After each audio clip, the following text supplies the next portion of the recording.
在浙江省有一个神秘的湖泊，它静静地躺在群山的怀抱之中，湖水清澈见底，波光粼粼。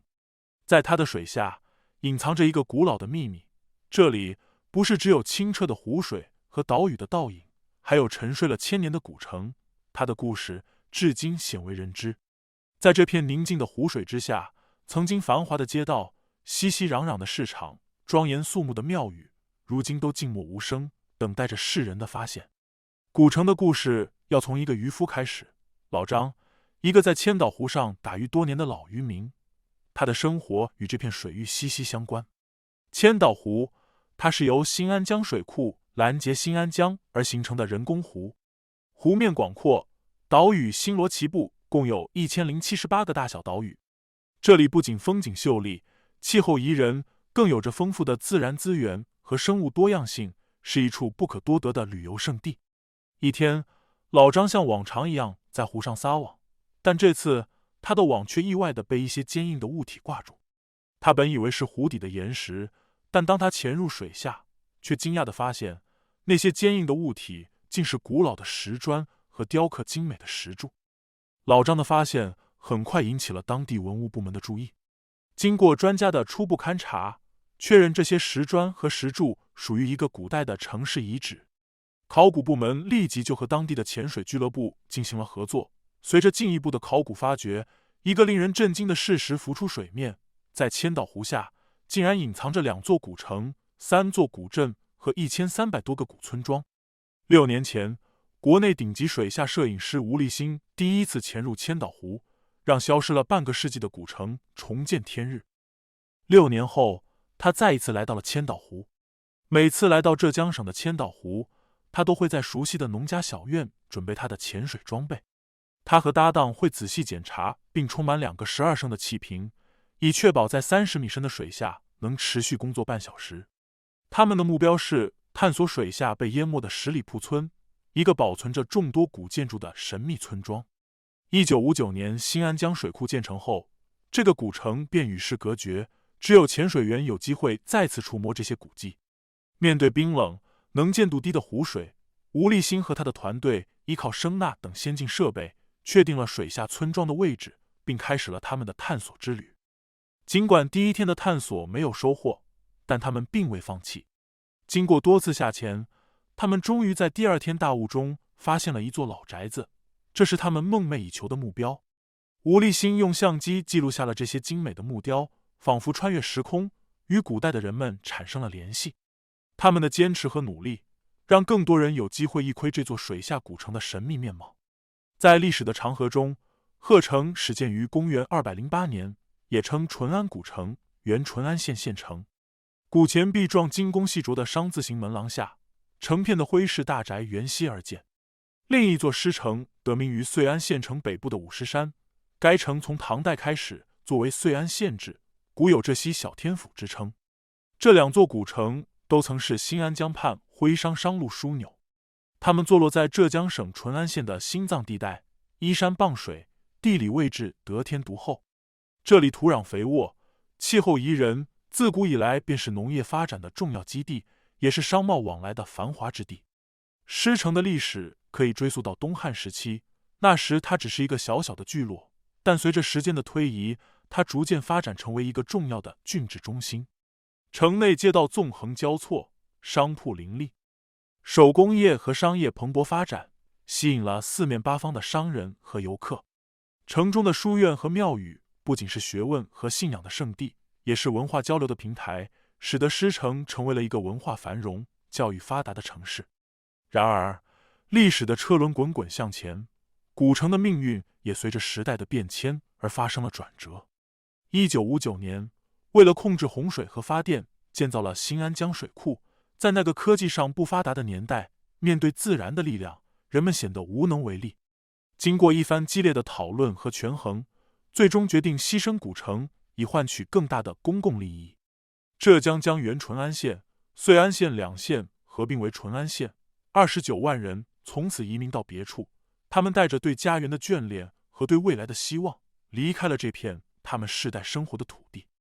水库建好之后，周边27个乡镇、上千个村庄、30万亩良田和几千间民房，悄然沉入了千岛湖底。始于汉唐年间的师城、鹤城，一夜间被淹没在这片碧波之下。如今，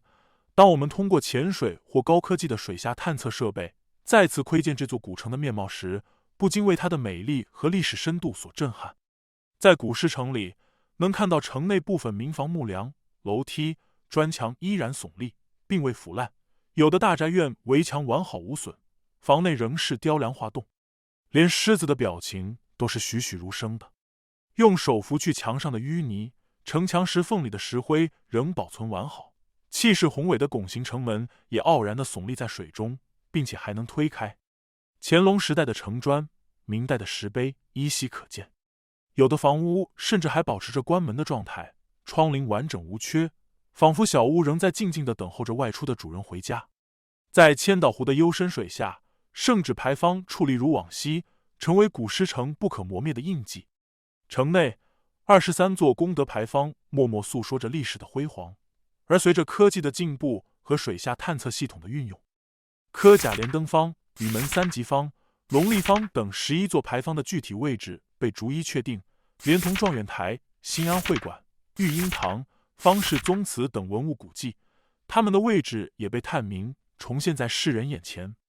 这些古迹不仅见证了古城封建等级制度的严明，也映照出徽商和徽州文化深远的影响，以及那些无数能工巧匠的智慧和丰富的人文遗产。在吴立新的镜头下，千岛湖水下古城的神秘面纱被缓缓揭开，那些古老建筑的轮廓和细节在光影中逐渐清晰，仿佛在诉说着千年的沧桑。然而，除了吴立新这位摄影师对古城的探秘充满执着与热爱，还有一群人，他们的心与这片水域下的古城紧密相连，那就是因为水电站建设而不得不远离家乡的移民们。他们对古城的记忆和情感，是任何镜头都无法完全捕捉的深厚牵绊。1959年，我国为建造第一座自行设计、自制设备的大型水力发电站——新安江水力发电站，以解决上海、南京、杭州等城市工业和农村用电需求，淳安、遂安2座县城、3个镇、5个农村集镇、1377个村庄、30多万亩耕地需被淹没。建水库必须先移民。当时，除了远离新安江畔、生活在高山峻岭上的贫困山民11万多户，44万多淳安人，50%以上离开了故土。这是新中国成立后规模最大的水库迁徙运动，几乎29万人一夕之间失去他们世世代代生活了上千年的家园。在那个特殊的历史时刻，广播里回荡着舍小家为大家的口号，但对于那些真正要离开故土的移民来说，这不仅仅是一次搬迁，更是一次心灵的撕裂。5月9日，当洪水的威胁迫在眉睫，汪范村的移民们在村长的紧急通知下，匆忙中开始了他们的迁移之旅。他们带着沉重的心情，冒着暴雨，将行李和生活必需品搬上卡车，穿越山脉，前往一个未知的新家园。初到新地，移民们面临了种种困难。他们被安置在尚未完工的房子里，面对着与当地人的沟通和环境适应问题。尽管如此，他们还是表现出了对国家建设的理解和支持，展现出了淳安人不屈不挠的精神。当时的口号是：国家不浪费，移民不吃亏。如果能用好每位移民558元的安置费，执行好初步方案，山区移民移山区，平原移民移平原，那么新安江水库移民会是一项成功的事业。然而，随着1958年的到来，花了几年时间精心制定的移民规划，在一次会议上就被推翻了。从此，移民行动陷入了无产无序的一团乱麻。缺乏科学性的移民计划被批准了，安置经费却一降再降，20多万移民每人大概拿到了280、290元的移民费，最低的只有50元，有的移民甚至至今1分钱也没有拿到。尽管移民们适应新环境的过程十分艰辛，但他们仍然竭尽全力。然而，更艰难的挑战逐步浮现，一种从未听闻的可怕疾病已经悄然降临在他们的生活中。威平镇属部公社古红大队的移民们来到长山，大队老会计徐志林感慨地说：“他们属部的山清水秀，泉水叮咚，人人都健康。然而，到了这里，这片土地上到处都是钉螺，水中无数看不见的血吸虫，让人防不胜防，也不知道该如何预防。他们村上总共600多人，不到半年，就有400多人都患上了血吸虫病。血吸虫病也称为大肚子病，是一种由血吸虫寄生于人体而引起的传染性疾病，具有多种复杂的临床症状，晚期可见腹水、肝脾功能受损，甚至出现肺和脑损害，对人健康危害较大。新中国成立前，在血吸虫病的重灾区，甚至出现十室九空、田园荒芜的凋敝惨状。幸好最终在政府的统一组织和治疗下，血吸虫病得到了控制，移民们的生活逐渐步入正轨。他们凭借着淳安人那句古话“跌倒都要抓一把泥土回家”的精神，在新的土地上重新扎根，创造出了一个个生活的奇迹。开化县树贩大队有个大炮轰不走胡坑人的故事。淳安胡坑村是个富裕村，当年全村移民到开化，第一次看到肚子像妇女10月怀胎、皮肤像杉树皮一样粗糙的血吸虫病人，吓得生产队长带着大家就往老家逃，半路又被人给拦了回去。没有了退路，他们下定决心要灭丁螺，拼了命开出300亩田，消灭了血吸虫病，把芒草沙洲变成了良田。邻村的当地人眼红了，想用土炮把他们轰走呢。不管是在江西还是在安徽，当地人都从内心导出一句话：你们浙江移民肯吃苦，敢开拓。江西人说，移民种的田产量比我们高，办的厂效益比我们好，你们浙江人是我们学习的榜样。故土难离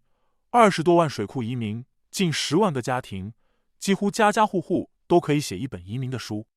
童禅福他们一家就是10万家庭的一个缩影。离开故土的那一天，童禅福一家的心情无比沉重。时间紧迫，他们只能匆忙地搬运家具和农具到西村布码头上船。前一晚，童禅福的奶奶和父母在昏暗的油灯下默默流泪，整个村庄都沉浸在一片悲伤之中。奶奶突然提到了对爷爷坟墓的担忧，担心他将第一个被湖水淹没。于是童禅福的父亲连夜带着他去上坟，希望得到爷爷的原谅。移民的过程充满了艰辛。童禅福一家被安置在开化县青阳乡的几个自然村里，与5、6户人家挤在一幢房子里，生活条件极其艰苦。1971年对童禅福来说是极其悲痛的一年，他的家人在开化的生活并未好转，而他又远在江西上着大学，无法回家。那一年，他的父母亲相继去世，年仅48岁和50岁。他们生前饱受血吸虫病的折磨，最终因肝硬化离世。童禅福的父亲在临终前还在担忧着如何用剩下的移民安置费来建造新家，如何维持今后的生活。身为长子的童禅福没有父亲的肖像可以捧着，因为父母一生连一张照片都未曾留下。在送父亲上山的那个早晨，他只能手捧父亲生前不离头的草帽，寄托着对父亲的哀思。这段历史对童禅福来说是一段刻骨铭心的记忆，也是他后来努力记录和传承的动力。2009年，他撰写的30万字巨著《国家特别行动：新安江大移民直到50年的报告》公开出版，揭开了沉默多年的历史。在远离故土的岁月里，许多移民通过各种方式表达着对家乡的眷恋和对亲人的追忆。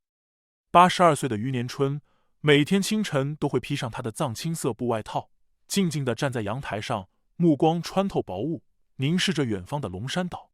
在那水下70米的深处，沉睡着他的故乡老淳安县城。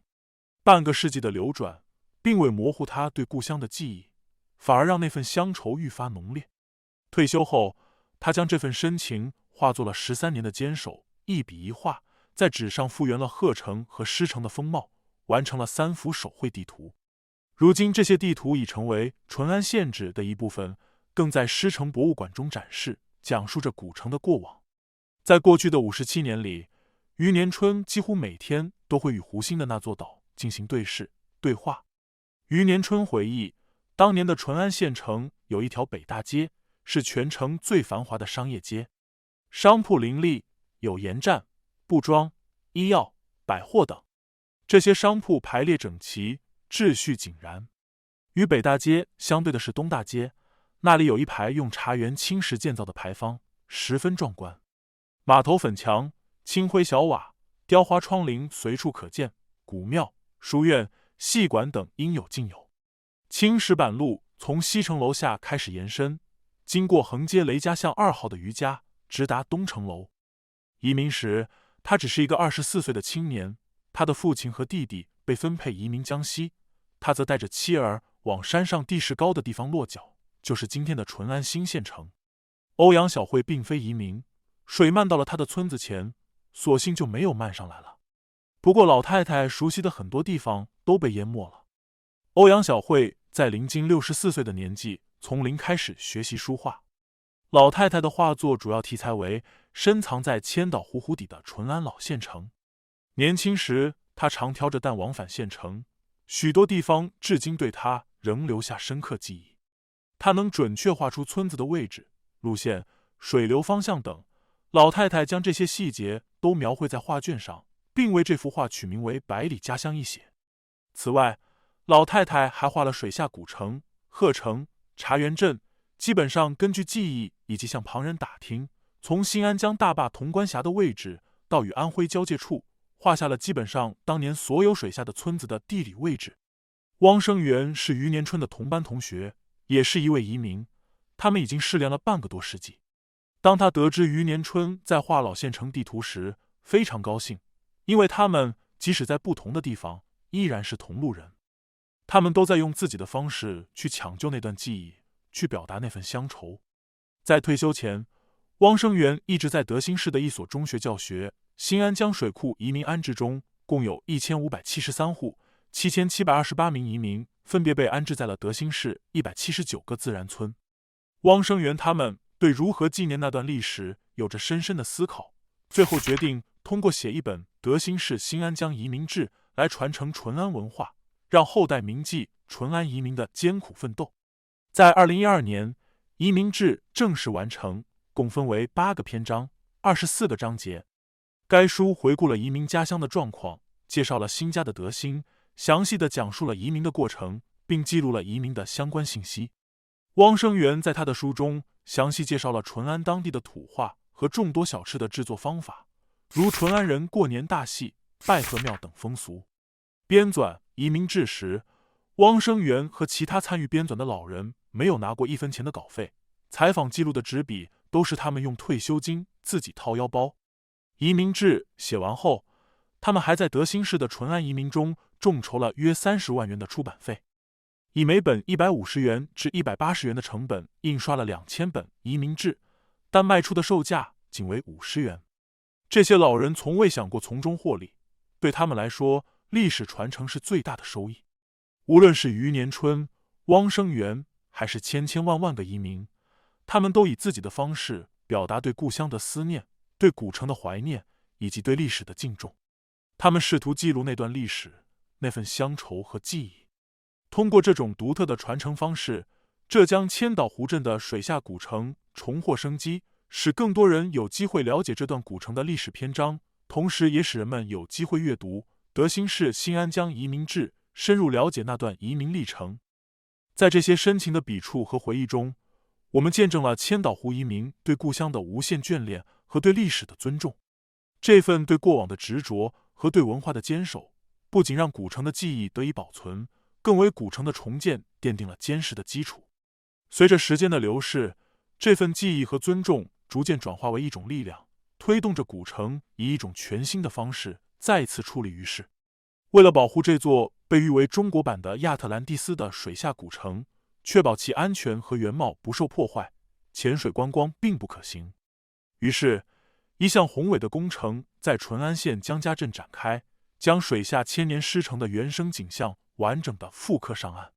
2016年6月中旬，一个奇迹在狮城旧址上诞生，白墙黑瓦的建筑群重新屹立，带着当地的乡土风情和深厚的历史文化内涵，向世人展现了这溪小天府的传奇生活。走进这座复原的古城，仿佛穿越回了那个繁荣的年代。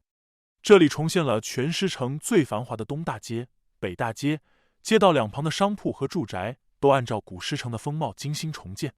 更引人注目的是，北大街再现了包括姚氏宗祠、功德牌坊、贞节牌坊在内的7座牌坊。这条独特的牌坊街成为了中国江南牌坊文化的实景博物馆。每一座牌坊都以其独特的形态、雕塑和古文，讲述着古城千百年来的故事，展示着各个时期的生活场景和社会风貌。这些牌坊不仅是建筑艺术的杰作，更是历史的见证。它们见证了徽商的崛起，见证了徽州文化的影响，见证了古城人民的生活和信仰。在这里，游客可以近距离感受到古城的历史气息，可以想象当年街道上的繁华景象，可以聆听那些古老的故事，可以体验那个时代的生活。在古城的重建中，我们见证了历史的复兴与文化的传承，而这一切的成就，同样离不开那些为故乡奉献与牺牲的移民们。夜幕降临，千岛湖的水面上星光点点，仿佛是古城的灯火在水下闪烁。古城虽然沉默，但它的故事从未结束。